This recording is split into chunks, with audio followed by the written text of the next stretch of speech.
나는 왕이로소이다 간담회 지금부터 시작하도록 하겠습니다. 저희 장규성 감독님과 주연 배우분들 무대 위로 모시도록 하겠습니다. 앞으로 나와주세요.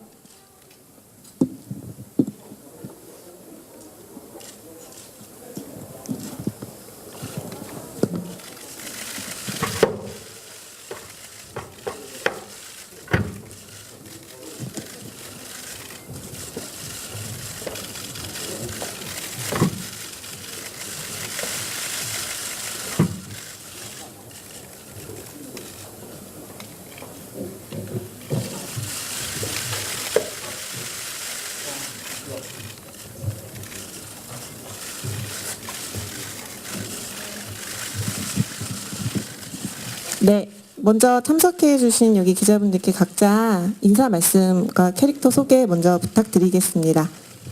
감독님부터. 네. 네, 안녕하세요. 장규성입니다. 네, 안녕하세요. 반갑습니다. 수준입니다. 반갑습니다.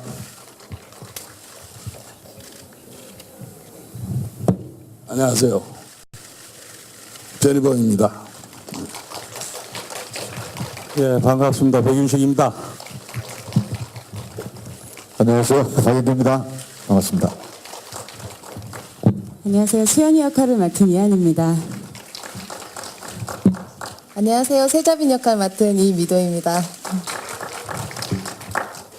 안녕하세요. 해고영 맡은 이머리입니다. 여러분 고맙습니다. 네, 먼저 기자님들 질문에 앞서 감독님께서부터 저희 영화에 대한 간단하게 설명을 좀 부탁드릴게요. 감독님 소개 부탁드립니다. 영화 소개.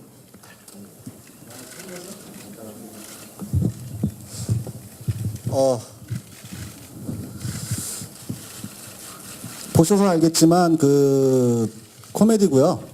그 세종대왕 이야기라고 알려져 있는데 세종대왕이 되기 전에 이런 일이 있었을 법한 이야기다라는 가정하에 만든 코미디입니다. 예, 뭐 영화에 대한 이야기 다 보셨을 텐데. 예. 그러면 저희 본격적으로 질문 받도록 하겠습니다. 질문이 있으신 기자님들께서는 손을 들어주시면 저희가 마이크를 갖다 드리도록 하겠습니다.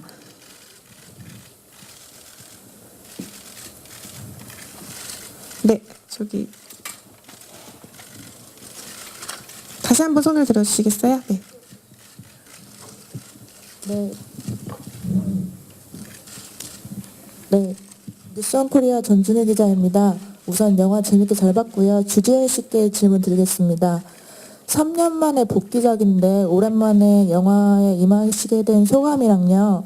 그 왕세자랑 노비 1인 2역을 동시에 소화하셨는데 거기 촬영하시면서 어려움이 있었을 것 같아요. 어떠한 어려움이 있었는지 궁금합니다. 예, 굉장히 오랜만에 이런 자리에 이렇게 만나뵈서 너무 반갑고요.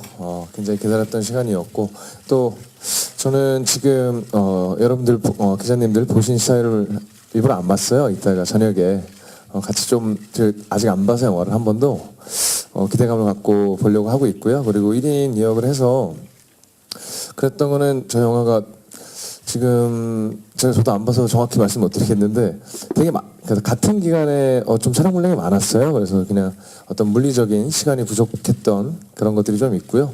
그리고 캐릭터를 잡아가는 거는 제가 기존에 이제 다른 작품들 할 때보다 감독님을 어떤 시나리오 작업 단계랑 콘티 작업 단계에서 한 거의 10배 정도 만난 것 같아요. 보통 때보다. 거의 매일 한 2달 정도를 거의 매일 보면서 뭐 작품 얘기도 하지만 계속 뭐 아주 사적으로도 계속 같이 있으면서 좀 자연스럽게 좀 캐릭터를 잡아간 것 같고요. 그리고 여기 선생님들이 도움 많이 주셨고요. 그래서 열심히 찍었습니다. 예.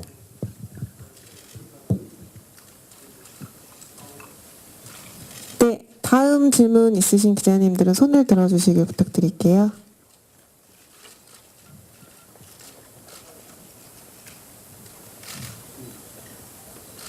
네. 다시 한번 손을 들어주세요. 네.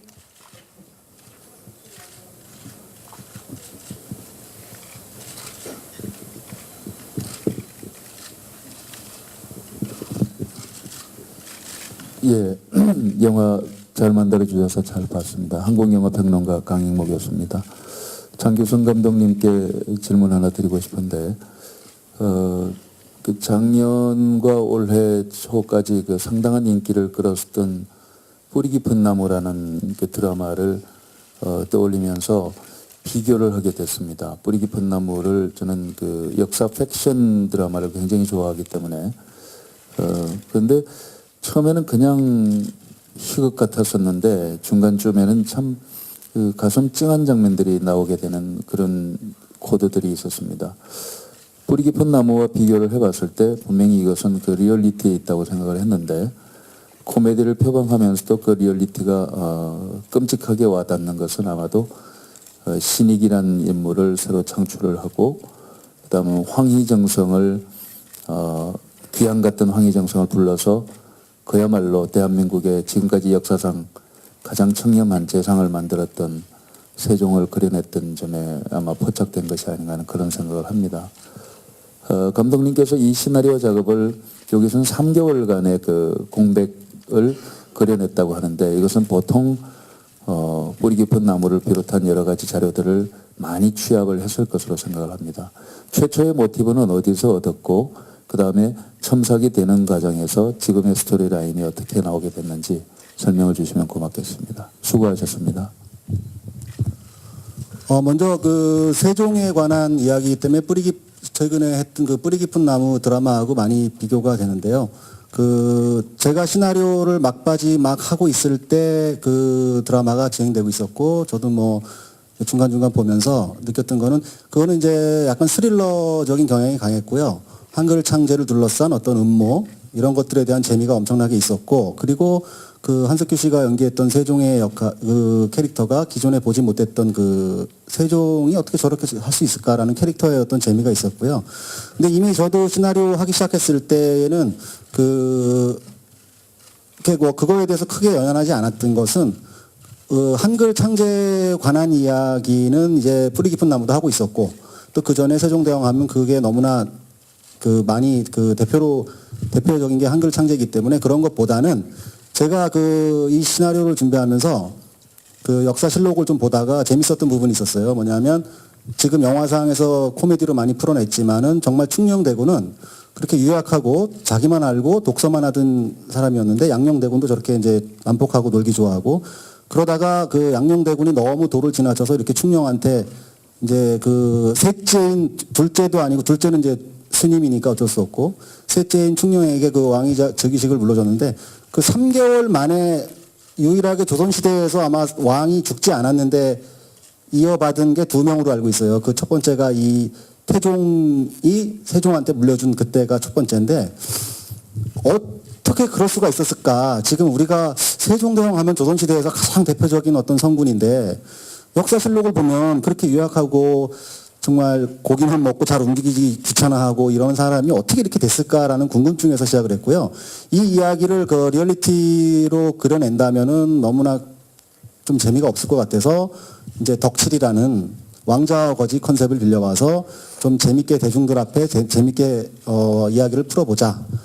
그러면서도 너무 또 이게 참 두려웠던 게 그냥 가상의 왕을 그렸다면 계속 코미디로 막 어떻게 재밌게 할 수 있었을 텐데 또 역사적인 어떤 그 기반이 있는 인물들이라서 코미디 부분도 굉장히 좀 수위 조절해서 힘들었고 또 그렇다고 그냥 그렇게 재밌게만 끝낼 수는 없는 부분이고 그러면서 뒤에 후반부에 이제 그 성군이 돼가는 과정과 그리고 그러니까 그 전에 뭐 한글 창제라든가 뭐 다른 노비법 개정 뭐 또 왜군 이런 것들이 다 있었는데 그런 것들에 비중을 두지 말고 하나의 과정을 그려보자. 이렇게 변화해가는 과정을 그려보고 이래서 우리가 알고 있는 위대한 성군이 됐다라는 것인데요.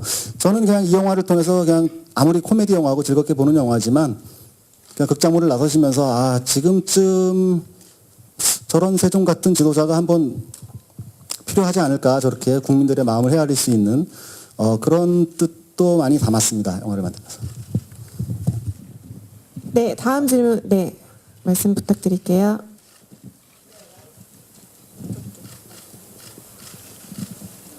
네, 와이스타의 김묘성 기자입니다. 이미도 씨에게 질문 부탁드릴게요.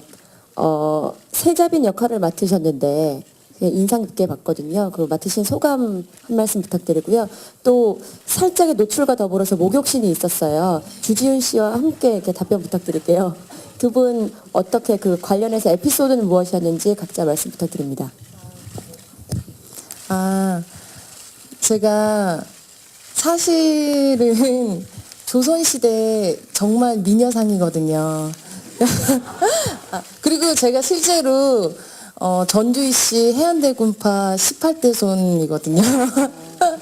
그래서 근데 저도 이 역을 맡아서 너무 재밌게 찍었고 영광이었고요. 이제 목욕신, 근데 제가 노출이 사실은 이번 처음이 아니에요. 오싹한 연애에서도 목욕신을 줄기차게 계속 했었고요. 그래서 노출에 대한 부담은 크게 없었습니다. 그리고 그 지훈 씨랑 목욕신 찍을 때 근데 보셨으니까 아시겠지만 되게 더러웠어요, 그때 당시에. 그리고 실제로 이렇게 막 때같이 만들려고 막 이상한 지우개 가루 같은 것도 많이 해놓고 촬영 오랜 기간이 되다 보니까, 오래 찍다 보니까 정말 서로 더러워져서 어떤 뭐 좋은 감정이 생길 겨를이 없었습니다. 감사합니다.